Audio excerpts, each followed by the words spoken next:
That's a good way to go through them, I guess. Keep going. Well, there's the generator for the TUR. That's our whole generator. When you plug that in, that supplies the electrical current for the cutting loop. And there's the XPS. And that's this is a cautery device. If you're doing open surgery, then I think it's a pencil, cautery pencil. Like if you have an open wound and there's some bleeding, you just zap it with a little bit of electric. Use the same generator that we use for the TUR. And that supplies the electric current that just closes the vein.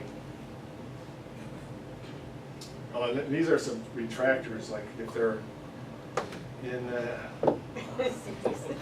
if you know, you're working in a tiny little space, you have to open up that space so you can get your tools in there. I don't know if they charge for any. You haven't seen anything come through yet? Oh, okay. Retractors or anything. Oh, okay. Oops. You keep going. Okay. I'll talk about that later, but just, oh, sorry. That's a hydrocele. Okay. Prostate. Nice.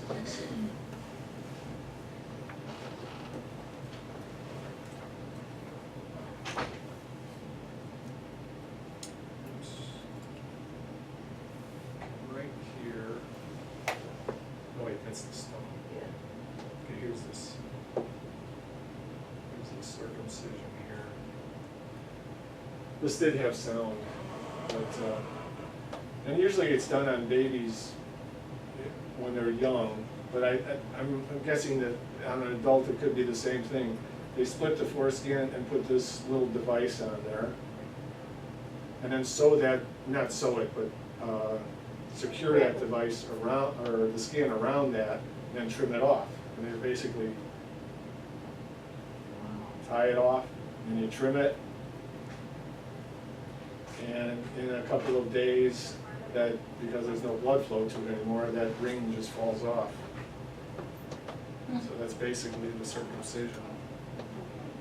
And then they try to do it, I think there's a different charge for, like, if you do it before 29 days and after 29 days.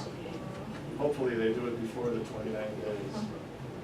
So we're doing it on babies, you're saying? Like, I don't think We're it not. would be. Seems We're like not older just people. adults. We Yeah, only have just adults. Okay. Because I think in the first 29 days, only the obstetrician can do it. After that, you need a urologist. So I'm guessing that's what they want to do in New Mexico. Why would they wait? Can they anesthetize babies for that? They don't normally. I'm not really They do a sure. local, but I they don't think- anesthetize. I don't it's think just they do. local. I think they just assume that the babies don't have much feeling like that. Yeah, they do, they have real tears. I know, and they scream too.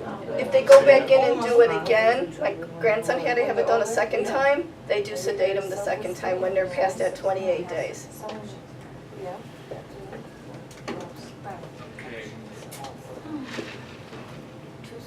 Where you going?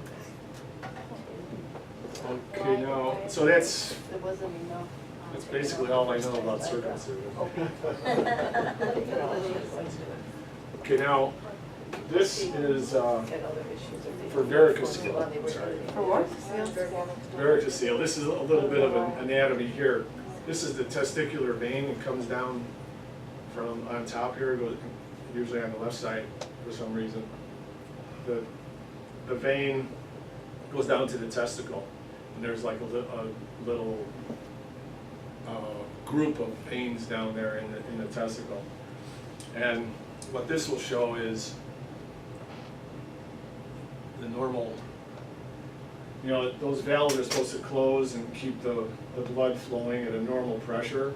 If those valves get damaged, then you start to like flop around. Then you get more pressure down to the veins in the testicle, around the testicle. So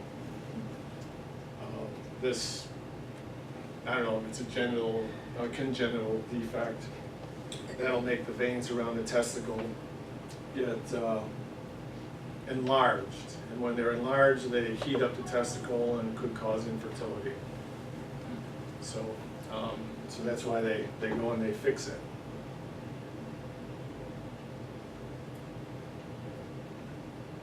And this, there's the group of blue, here's a testicular vein, or no, this is the vas deferens.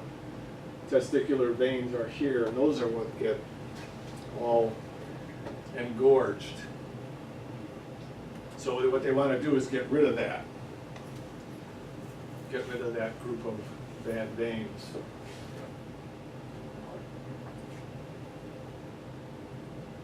It looks like it's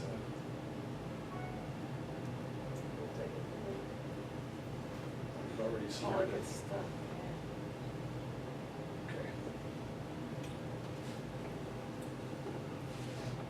So yeah, this is the varicocele. They get, with the pressure, they get like varicose veins, basically, and they cause the problem, decrease sperm count. So you gotta get rid of that. And the way that's done is, I will narrate. They cut up here, and then they pull that group of veins through the skin. It's just a small incision. They pull that group out, isolate those little veins and put clips on them. And I gotta cut through there first. Put little clips on it, snip it, put it back in, and you're done. And then now you have return blood flow through the vas deferens veins. So then, you know, then you don't have that increased heat from the veins. So that's, you know, surgery-wise, it's, you do just basically, I think I have a list of the items that they use. They're just a bunch of disposable things, you know, gauze and sutures, and there's not much to it, really. Did we do that procedure? In New Mexico, In New Mexico. I thought they were doing it already. I thought I saw it on the schedule. I think so. I've seen some hydroseals. Hydrocele? Yeah, I've seen the hydroseals. Okay, so hydrocele. Now that gets a little bit gross. I don't know if you want to see that. That doesn't show much, but if you don't want to see gross, then we know. There's a hydrocele. What it is there's a sac that descends in kids. The sac of fluid descends with the testicle in it, and eventually that closes and doesn't cause a problem. But in kids and in adults, if there's a problem, you can start filling up with fluid, you know, regular fluid that's in the body. And the varicoceles can get very large too. Oh, wow. Get a nice big bulge of fluid. So I didn't take any video of this. I just showed, because it's gross. That's a varicocele, and that's like right on the scrotum. So they cut that, and naturally there's going to be a lot of fluid coming out of it. And, shoot! They're fine, just like that. I think I closed my desktop. Or what? Can I just advance it, Go you think? try it. Oh, okay. That's the fluid that comes out of the varicocele. So what you do is you drain that fluid, and then you go find that sac and just sew it shut. I guess there's two techniques. You can take the sac out, or you just cauterize it so that no more fluid comes in there, and then just sew it shut, put it back in, and you're done. Will fluid build up there again? No, because you cauterize it so the fluid won't come in. Is that the cyst, right? When you remove the cyst or, Remove what? a cyst? A cyst? Is it the same as a cyst, like when you remove a cyst? Usually cysts are great. Yeah, So I think a cyst is just a fluid-filled object, so yeah, this is a big one. But cysts can be filled with different types of things, but this one is fluid from the peritoneum cavity.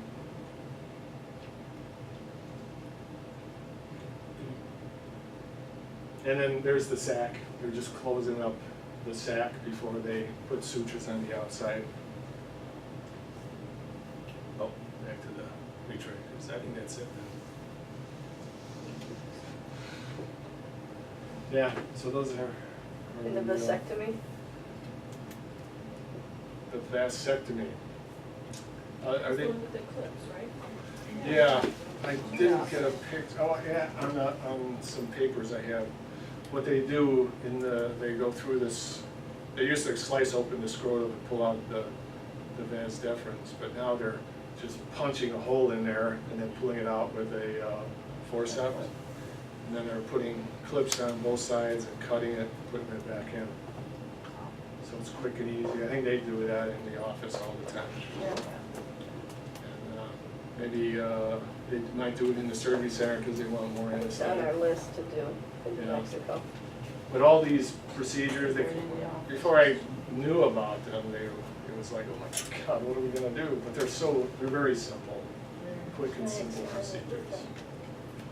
I don't think they take up a lot of supplies, and the equipment, like you can see, just forceps, hemostats, and cautery items, forceps, and that's basically it. I thought it would be, open surgery would entail a lot more tools, but not these four things. So, you're the little pediatric one. Little guys.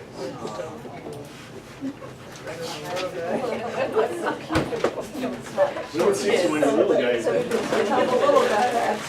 They look gorgeous. Oh, and here is there's also a balloon dilator. This device here, I won't open it up. This is expensive. We don't use them that often. But there's a balloon on the end of this area here is a balloon.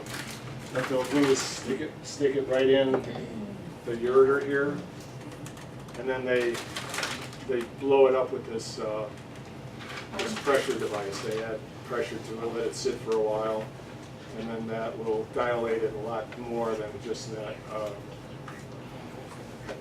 progressive catheter that I showed you. Balloon dilator, is that both for urethra and ureter, or is it only for certain ones? Only for the ureter. Yeah, the urethra, they use those that metal rod, or they can use a urologist tray, which has they're like plastic rods, and then they're a little bit more. They have holes in them, so you can push them over wires if the opening is really small. So you can start out much smaller than the rods. So.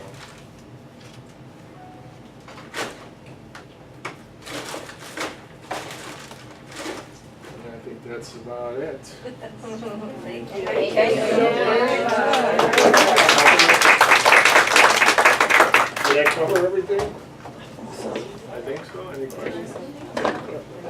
Oh, sure. All right. Thank you.